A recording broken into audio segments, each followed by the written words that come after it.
Hi, ako si Mea, wife, working mom at mom of three. Welcome sa Borja Fam.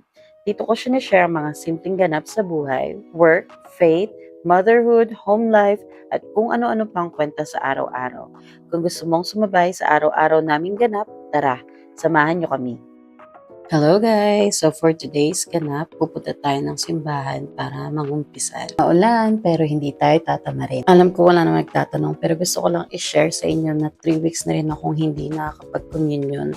Dapat last week pa sana to kaso ang daming kaganapan. Busy ang mga person kaya ngayon lang natin magagawa. Ewan ko ba, pag naiisip ko magkumpisal, sobrang dami kong naiisip na ikukumpisal.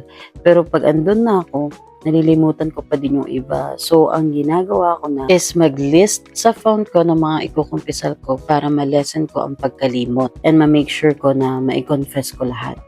After ng kumpisal, nag-attend na rin kami ng mass and then kain-kain ng dinner sa Mango. Tapos pagkatapos niyan, umuwi na rin kami at nagpahinga dahil may work pa. So, ayan, work na tayo. Habang nag-work ako, pag-usapan natin ang pangungumpisal. Pero hindi ako expert ha. Alam niyo ba kung bakit mahalaga ang pangungumpisal para sa ating mga Catholics? Ang pangungumpisal ay pagkakataon natin para aminin sa Diyos ang mga kasalanan natin, humingi ng tawad at makipag-ayos ulit sa Kanya. Hindi naman ibig sabihin na kailangan perfect tayo bago tayo mangumpisal. Actually, kaya nga tayo nangungumpisal dahil alam natin nagkakamali tayo. Bilang Katoliko, may obligasyon tayong mangumpisal at least once a year. At lalo na kung may nagawa tayong mortal sin. Okay, kung hindi mo alam ang mortal sin, I gotcha.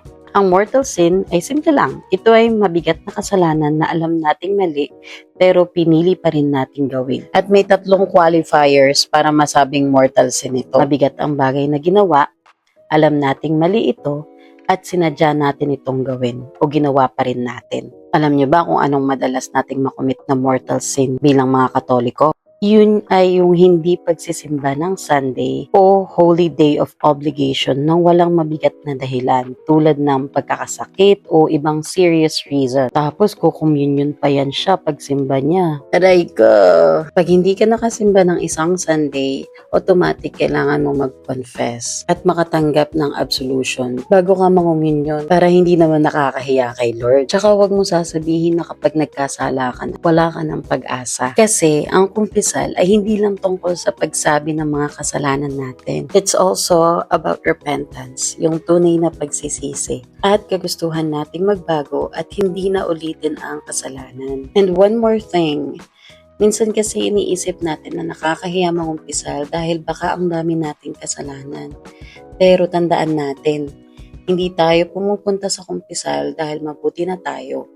Pumupunta tayo dahil gusto nating maging mas mabuti at mas mapalapit ulit kay Lord. So baka ito na yung sign mo para bumalik. Ang sabi nga, hindi mahalaga kung ilang beses tayong nadapa.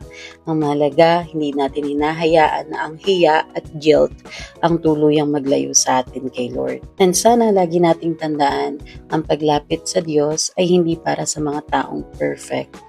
Para ito sa mga taong gustong bumalik. Kaya go, maumpisal ka na. Check mo na sa parokyo nyo kung anong oras ang kumpisal.